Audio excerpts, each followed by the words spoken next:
ষষ্ঠ শ্রেণীর ছাত্রছাত্রী খেয়াল করো, আমরা কত অনুশীলনী করাচ্ছি? 1.3। আজকে করাবো 11 নম্বরে। দেখো লেখা আছে 5 অঙ্কের কোন বৃহত্তম সংখ্যাকে, 5 অঙ্কের কোন বৃহত্তম সংখ্যাকে, 5 অঙ্কের, দেখো আমি লিখছি 5 অঙ্কের বৃহত্তম সংখ্যা। আমরা জানি 5 অঙ্কের বৃহত্তম সংখ্যা 5টা 9। যদি 7 অঙ্কের বৃহত্তম সংখ্যা বলতো 7টা 9 দিতাম নাকি? 5 অঙ্কের বৃহত্তম সংখ্যাকে 16, 24, 30 ও 36 দিয়ে ভাগ করলে প্রত্যেকবার ভাগ শেষ 10 থাকে। তাহলে প্রত্যেকবার যদি ভাগ শেষ 10 থাকে, এটা বলা হয়েছে। তোমরা খেয়াল করো, 16, 24, 30 ও 36 এর লসাগু করছি আমরা এখানে 2। দেখো চারটা সংখ্যাই কি জোড় সংখ্যা না? এইজন্য আমরা চারটা সংখ্যাকে প্রথমে আগে কত দিয়ে যাব? 2 দিয়ে। 2 দিয়ে গেলে 8, 2 দিয়ে গেলে 12, 2 দিয়ে গেলে 15 দুগুণে 30, 18 দুগুণে 36। আবার তিনটা জোড় সংখ্যা, দুইটা একটা বেজোড় সংখ্যা, তিনটা জোড় সংখ্যার ক্ষেত্রে এজন্য আমরা আবার 2 দিয়ে দিছি। দেখো 4, 6, 15 যায় না, 9 দুগুণে 18। আবার 2 দিয়ে যাওয়া হয়েছে, 2 দুগুণে 4, 3 দুগুণে 6, 15 যায় না, 9। 3 দিয়ে যাওয়া হয়েছে, 2, 1, এই যে 3 কে 3, 3 দিয়ে কি 2 এক যায়, এজন্য 2 আছে। 3 কে 3, 3 পাঁচা 15, 3 তিরিকে 9। এই যে 9, 5 আর 3 আলাদা আলাদা সংখ্যা, এইজন্য এখানে আর আমার যাওয়া লাগবে না। এবার নির্ণয় লসাগু লিখছি।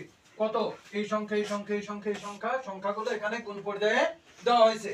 এগুলো সব গুণ করে কত হয়েছে? 720। দেখো 5 অঙ্কের বৃহত্তম সংখ্যা কয়টা ছিল? 5টা 9 ছিল। বৃহত্তম সংখ্যাটি 7 দ্বারা ভাগ করি। এই যে এই সংখ্যাকে আমরা কি করছি? ভাগ করছি। দেখো এখানে প্রথমে কোন কয় সংখ্যা ধরবো আমরা? 3 সংখ্যা। কেন 3 সংখ্যা ধরবো? আমরা ভাগ করছি কয় সংখ্যা দিয়ে? 3 সংখ্যা দিয়ে। 3 সংখ্যা দিয়ে যদি আমরা ভাগ করি তাহলে 3 সংখ্যাই ধরবো। কিন্তু 3 সংখ্যা যদি ছোট হয়ে যায়, 3 সংখ্যা যদি ছোট হয়ে যায় তাহলে আমরা কয় সংখ্যা দিয়ে ধরবো? 4 সংখ্যা ধরবো। এইজন্য আমরা 3 সংখ্যা দিয়ে ধরছি। 720। 720 যদি ধরি, এই যে একবারে যাই কিন্তু 7 দুগুণে কত হয়? 14। 1440 হয় দুইবার গেলে। আমার কি 1440 আছে? 999 নাকি? তাহলে একবার দেওয়া হয়েছে 720। 720 গেলে 9, 2 কত হলে 7 হয়? 9 হয়। 7 এ 7 কত হলে 9 হয়? 2 এ। এখানে কত আসলো? 279।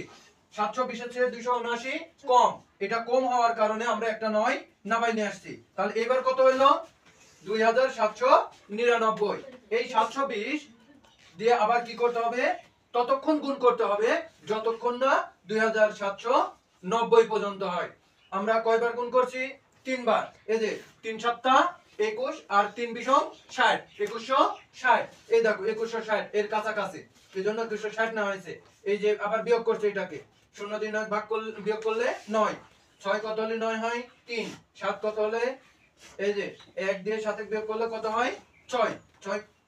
6 রেখে 7, 2 2 মিলে গেলে 0, 22 0 বসে না। এবার কত হলো? 639, যা 720 থেকে কি কম। এইটা, এই যে একটা 9 বেঁচে ছিল, এইটা আমরা এখানে দিলাম। ঠিক আছে? এইবার কত হলো? 6399 হয়ে গেল, তাই হলো না? এই 720 ততক্ষণ গুণ করব যতক্ষণ না আমার কত হয়? 6399 হয়। এই যে 8 বার গুণ করে কত হয়েছে? 5760। তাহলে 9 করতে 9, 6 3 9, 7 কত হলে 13 হয়? 7 6 13, হাতে থাকে 1 6, 6 6 মিলে গেলে 0, 22 0 বসে না। এটা হলো কি? এটা কি? 9 9 9 9 9। এটা কি? এটাকে কি বলে? ভাজ্য বলে। এটাকে কি বলে?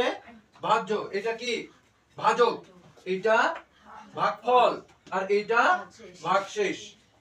এটাকে কি বললাম? ভাজ্য। এটা ভাজক, এটা ভাগফল আর এটা ভাগশেষ। ঠিক আছে? আচ্ছা, এবার খেয়াল করো 9 5টা 9, তাহলে কত হচ্ছে? একক, দশক, শতক, হাজার, 99,999 নাকি?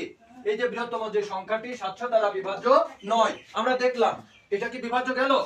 যদি লাস্টে আসি মিলে যাইতো তাহলে পরে এটা কি হইতো? বিভাজ্য হইতো।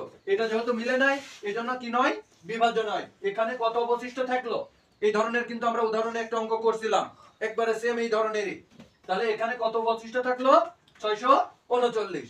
এইটা দিয়ে যদি আমরা এই যে অবশিষ্ট, এটাকে মূল সংখ্যা দ্বারা এই ভাগ যে শেষ থাকবে ওইটাকে যদি বিয়োগ করে যে সংখ্যা থাকবে ওই সংখ্যাকে এই সংখ্যা দিয়ে ভাগ করা যাবে। এই যে বিয়োগ করছি কত হয়েছে 99,360, সংখ্যাটি 720 দ্বারা বিভাজ্য।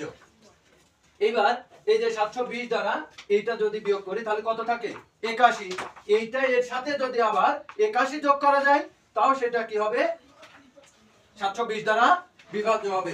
অর্থাৎ তুমি এই মূল সংখ্যা দিয়ে এটা বিয়োগ করলে পারে কি হবে বিভাজ্য হবে।